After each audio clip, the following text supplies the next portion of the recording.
Hello guys, my name is BissQT and welcome back to my channel. I am very happy to have you here and I hope you're looking forward to today's reaction because we're going to be tracking a subject that is quite interesting to me as an Eastern European, and that is George Carlin's on soft language. Now I do know what soft language is and I understand it has some benefits, but I am Eastern European. We do not have soft language.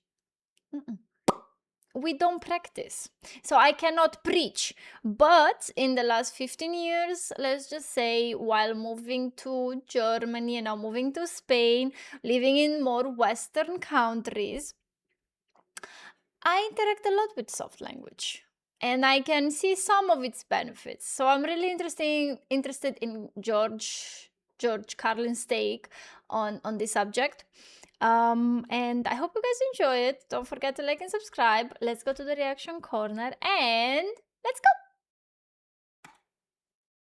Words that hide the truth. I don't like words that conceal reality. I don't like euphemisms or euphemistic language. And American English is loaded with euphemisms because Americans have a lot of trouble dealing with reality. Americans have trouble facing the truth. So they invent a kind of a soft language to protect themselves from it. And it gets worse. Kind of like, you're not fat, but you do need to book 2 chairs in an airplane type of language, yeah?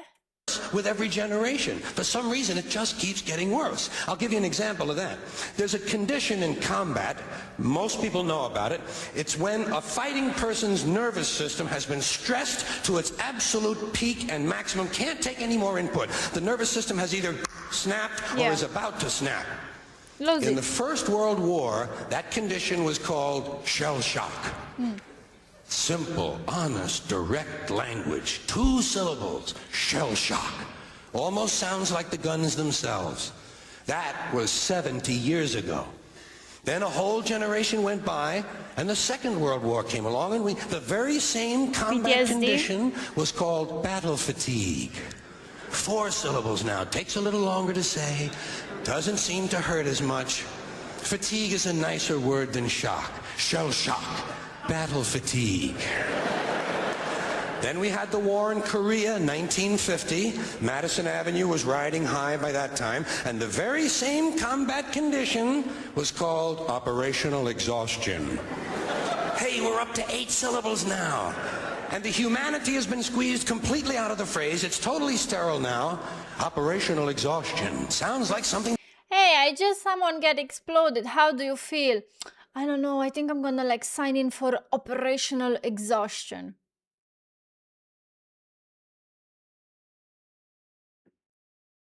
That might happen to your car. Then, of course, came the war in Vietnam, which has only been over for about 16 or 17 years. And thanks to the lies and deceit surrounding that war, I guess it's no surprise that the very same condition was called post-traumatic stress disorder. PTSD. Still 8 syllables, but we've added a hyphen. And the pain is completely buried under jargon. Yep. Post-traumatic stress disorder. It doesn't feel as I'll bet you, if we'd have still been calling it shell shock, some of those Vietnam veterans might have gotten the attention they needed at the time. I'll bet you that. I'll bet you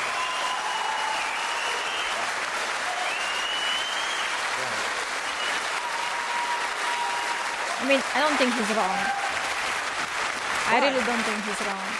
But it didn't happen, and one of the reasons is because we were using that soft language, that language that takes the life out of life. And it is a function of time. It does keep getting worse. Give you another example. Sometime during my life, toilet paper became bathroom tissue.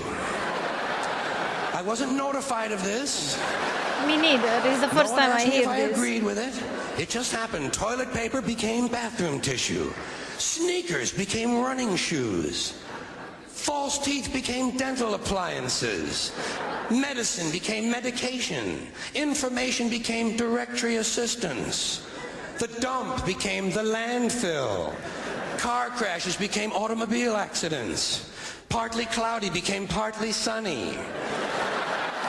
Motels became motor lodges. House trailers became mobile homes. Used cars became previously owned transportation. I kind of like this. I like hearing, because logically I'm not native speaking, right? I do know all of these words, but when you're hearing comparisons between these words, right, basically they are synonyms logically, but you don't really, I mean, I personally don't really think like that. So when he's putting all of these examples, I'm like, yeah, it's true. The new words sound more sterile, you know, like they sound, they don't have that human touch on them anymore. They're just, they don't draw any emotion. It's just a word. Kind of smart that they did that. Gotta be, you know, I can see the intelligent part of changing these words. Room service became guest room dining, and constipation became occasional irregularity. When I was a little kid, if I got sick, they wanted me to go to the hospital and see the doctor. Yeah. Now they want me to go to a health maintenance organization or a wellness center to consult a healthcare delivery professional. Poor people used to live in slums. Now the economically disadvantaged occupy substandard housing in the inner cities. And they're broke. They're broke. They don't have a negative cash flow position. They're fucking broke. Because a lot of them were fired. You know, fired. Management wanted to curtail redundancies in the human resources area. So many people are no longer viable members of the workforce. Smug, greedy, well-fed white people have invented a language to conceal their sins. It's as simple as that. The CIA doesn't kill anybody anymore. They neutralize people. Or they depopulate the area. The government doesn't lie. It engages in disinformation. The Pentagon actually measures nuclear radiation in something they call sunshine units. Israeli murderers are called commandos. Arab commandos are called terrorists. Contra killers are called freedom fighters. Well, if crime fighters fight crime and firefighters fight fire, what do freedom fighters fight? They never mention that part of it to us, do they? Never mention that part of it.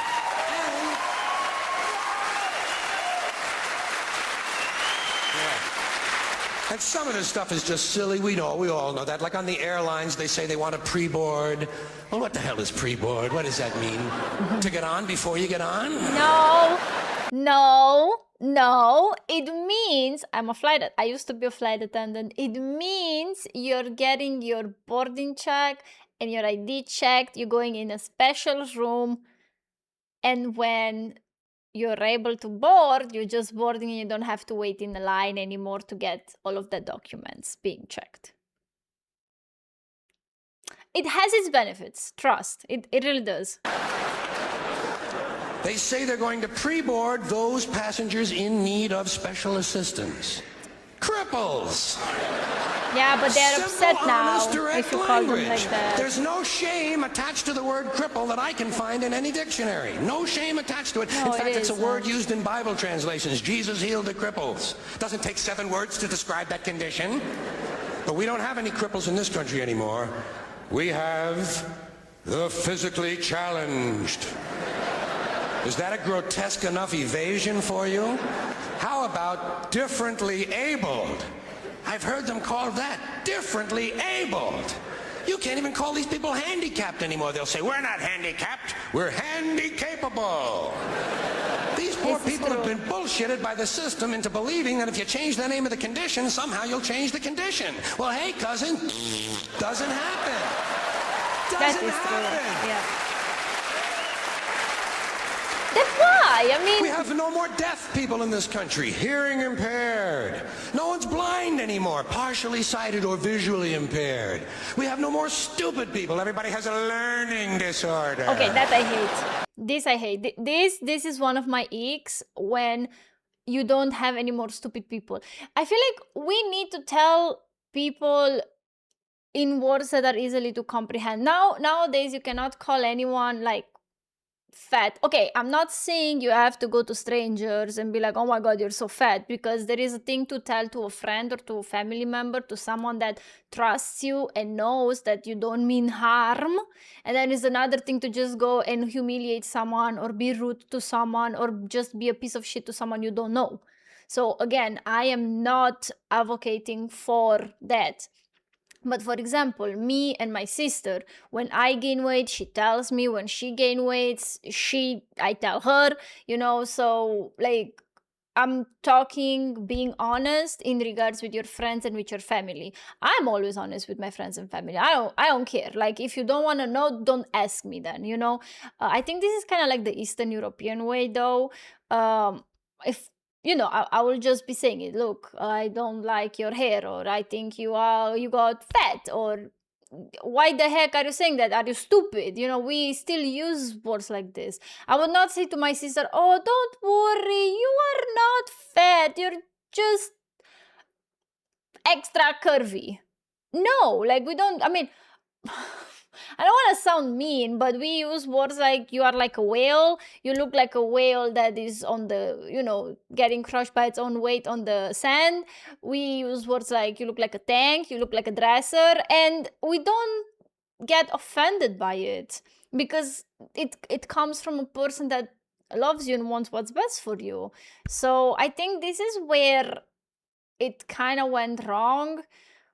I will never go to a stranger and tell them that they are, whatever, because that's just rude. Like, they don't care for my opinion, and why should I give my opinion? I don't know them. But in regards with family and friends, I think we should all be honest. That's just me. Or he's minimally exceptional. How would you like to be told that about your child?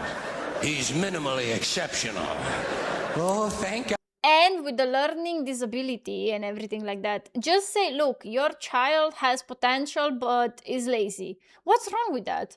What's wrong with that? Don't tell him he's like so smart and so, but he has learning difficulties. Learning difficulties and learning problems are like for example, dyslexia. It's something they cannot control. I feel like that should be a learning difficulty, because they cannot do anything about that. That is something, not just because you're lazy and your kid doesn't want to go and study and do their homework, and then they go to school and they're like, no, you're stupid, you're dumb, your kid is stupid and dumb. Summer school, more attention, I don't know, tutoring, do something. I don't have kids, but... Not for that.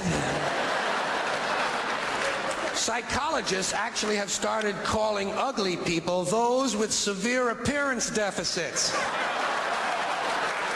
It's getting so bad that any day now I expect to hear a rape victim referred to as an unwilling sperm recipient. Well, hang in there, George. 2026, everything is possible. Mentally, and we have no more old people in this country. No more old people. We shipped them all away, and we brought in these senior citizens. I mean, it's a nicer way to say it. Typically American 20th century phrase, bloodless, lifeless. No pulse in one of them. A senior citizen. But I've accepted that one. I've come to terms with it. I know it's here to stay. We'll never get rid of it. That's what they're going to be called, so I'll relax on that. But the one I do resist, the one I keep resisting, is when they look at an old guy and they'll say, look at him, Dan. He's 90 years young. I was actually called once or twice or 3 times an ageist. I don't even know what that word means, but apparently I like when I react to music or anything like that, and a song is like 60 years old, for me it's old. 60 years old. I'm 30. It's like double my lifespan. And it happened before when I was like, oh my god, this song is so old, and like people be like, oh, you cannot say it's old. So I have to call it vintage.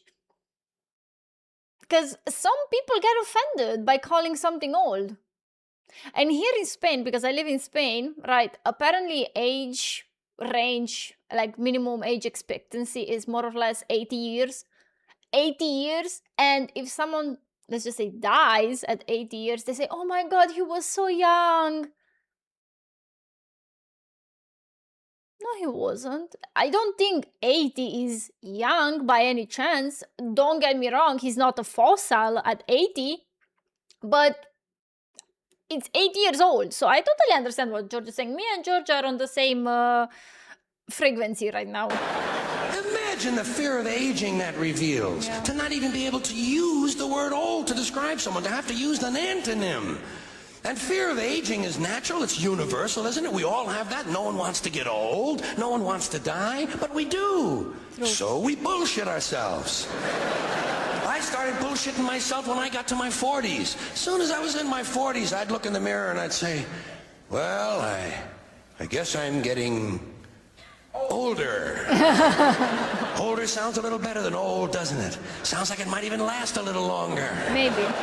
Bullshit, I'm getting old. And it's okay, because thanks to our fear of death in this country, I won't have to die. I'll pass away. Fair. Fair. Fair.